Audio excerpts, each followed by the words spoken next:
Housing inventory in the GTA is starting to pile up. And if you follow me, you know I post this weekly on Twitter to keep you up to date as to what is happening with months of housing inventory, the pace of sales, the pace of new listings, all that good stuff, which should give us some indication as to what is going to be happening with prices. This week in this video, I'm going to jump into these numbers as of June 26th, kind of give you an update as what is going on there, as well as jump into prices, how they're shaping up for June. Are we up from May? Are we down? Where are we compared to last year? All that fun stuff later in the video. So stick with me throughout the whole thing this week. Hey everybody, and welcome back to the channel. It's me, Rob Marsiglio, and I am a sales representative with Keller Williams Referred Urban Realty out here in Durham region, serving the great people of this area, but doing my best to bring you weekly content on YouTube as well, keep you up to date as to what is happening with GTA real estate. And I know I apologize, I missed last week. That's why we have a Monday video, and I'm also going to do something a little later in the week after we have a CPI print coming out. So maybe we'll touch on that a little bit, see what's going to happen later in the week too. But like I said today, let's get right into some months of inventory stuff, what is happening with housing inventory, and how is that affecting prices. Okay, so here we go. We don't have numbers on here, but we can just see kind of general trend lines, and you can see the legend down at the bottom of the screen. But everywhere is trending up. The Toronto freehold market seemed to have flattened out a bit this past week. We're going to jump into the reason why that is based on the number of active listings as well as the number of sales. But York region broke through the 2 months of inventory mark. Peel region, this black dotted line, is creeping up to it. I think it was at 1.99 this week, so roughly 2. Durham remains the tightest. Again, my thesis for the tight Durham region months of inventory is just relative affordability compared to the rest of GTA. Durham still does have kind of the most affordable with some proximity to the city core still out this way. So as you can see, months of inventory trending up still along all of these markets. And the big driver for that this week is our active residential resale listings. So months of inventory, like we know, is made up of the number of active listings at any given time divided by the rate of sales. And that tells us how long it would take to run out of inventory. So the smaller this number is, the tighter inventory is, and you know, arguably the more competitive the market is, and that's upward price pressure on house prices. That being said, we have seen in the past few weeks, I'd say going back to the end of May, beginning of June, everybody has decided that they're seeing some prices they like. Let's all try to list our homes at the same time is what it seems. Big time in the Toronto condo space, York region, Peel region, Freehold, and Durham region all experiencing some big week-over-week gains in active listings over the past few weeks. Now, when you take a look at those active listings, actually here, it's broken down. I have it. This black line is kind of listings that are less than 30 days on market. The red line is listings that are 30 days or more on the market. And then these orange bars represent how many terminations and expiries we see in any given week. So it's kind of important to know that, you know, so left axis over here for the red and the black line, we can see that, I'll call this new inventory in quotations, has definitely increased in that time frame we're talking about. A lot of new listings coming out since the beginning or end of May, my apologies, to now kind of end of June where we're at. But these stale or 30-day-old listings really bottomed out, let's say, at the beginning of May, and those have started to climb slowly as well. And we're also seeing that maybe people aren't getting prices they want on offer nights, which is why our terminations and expiries are trending up. So what you'll notice is every month at the beginning of the month, you'll see a big spike in these reported because usually when you sign a listing agreement, it goes to the end of a given month. And if that listing expires, you're going to see a bunch of expiries all in 1 week. But you can see that, you know, these bars have just continued to trend higher. Doesn't really matter what the week is. We're seeing more terminations and expiries. I guess people not happy with the prices they're getting, the amount of offers they're getting, pulling their properties and then maybe relisting them on the market. Bottom line, this past week, we actually saw the percentage of kind of stale listings tick up for the first time in quite some time. You can see how tight the spread was between kind of newer listings and stale listings. That gap has been widening to the point now where, yes, in fact, percentage ticked up from it was 33% to 34% this week, but that's the first time that's happened going back to kind of last year sometime. So we see from the active listings perspective that we're getting more new listings on a weekly basis, combined with it taking longer for properties to sell, maybe some unrealistic sellers out there, so properties sitting on the market for a little bit longer. And that all contributes to that top line number in the equation, the numerator. But what is happening with the rate of sales? Are those increasing? Are they decreasing? And the answer is both, depending on where you're at. So now to jump into that, like I said, denominator, the 30-day rate of sales.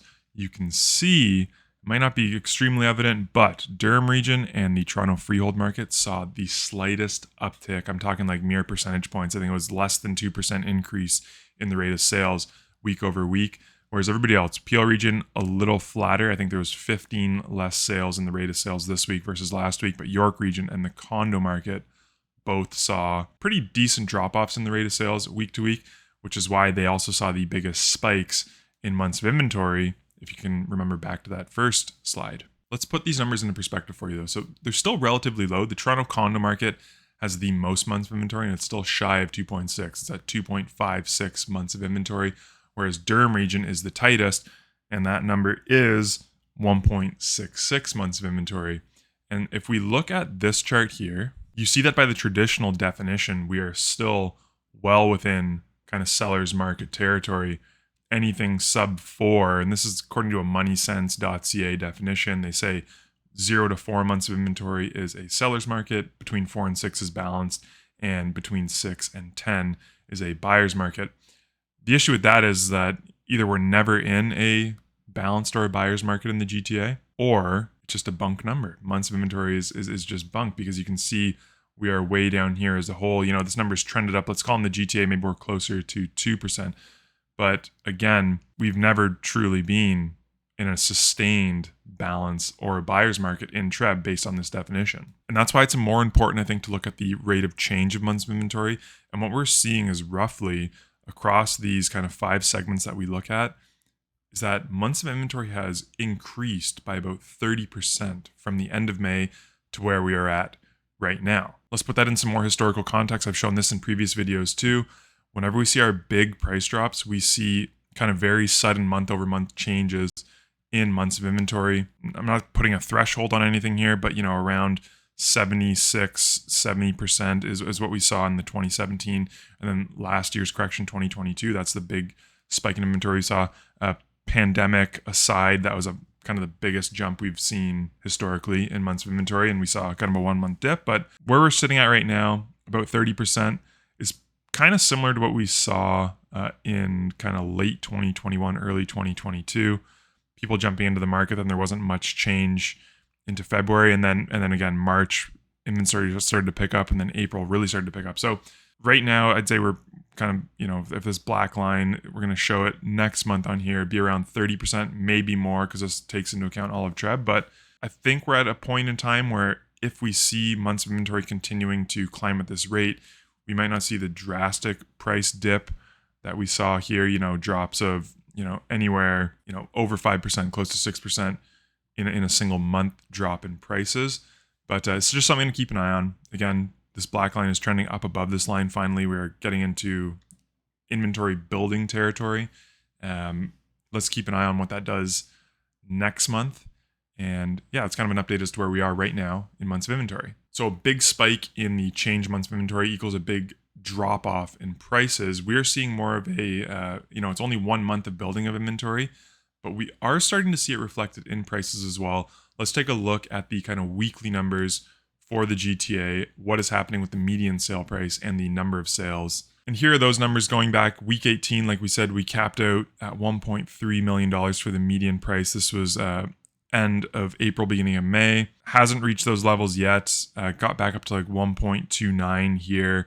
Last week up to 1.285. This week tracking at around 1.26. This number will change a little bit because the way I've explained before, Trendly collects their data is a little bit slower. So again, I'd expect to see the sales numbers increase a little bit for this past week, and we'll see what that does with the median sale price. But you can see, I wouldn't call it a slow build in inventory. Like a 30% build in months of inventory is pretty significant, even though we're talking about a low base. But if we continue to see, you know, 30% month over month over month over month, expect this kind of slow drag on home prices. And we know there's so many factors in terms of rates, in terms of credit tightening that can really drastically affect prices, can affect the months of inventory. So we'll keep our eyes out for these kind of big swings. But right now, I wouldn't be surprised to see this kind of slow, gradual decline in prices continue through the summer months.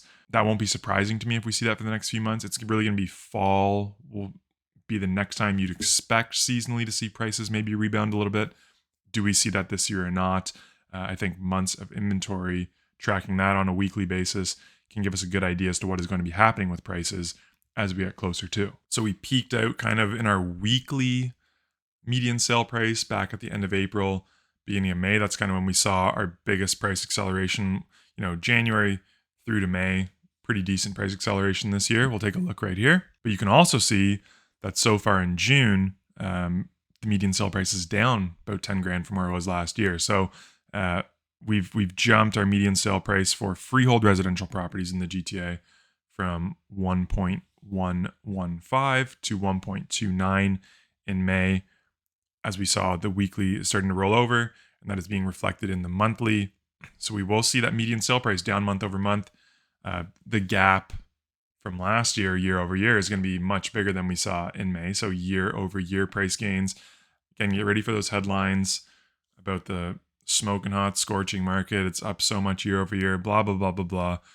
Like I've said before, we can't be relying on monthly data to make decisions now. We can't be relying on data that's like really lagging. Like I kind of harped on the national sales numbers that come out on the 15th of every month. By the time those numbers come out, we're in a different market already. So again, this is our trend, looking at prices starting to kind of crest over that hump, start to roll over a little bit, at least seasonally. I think we've hit our highs for the year.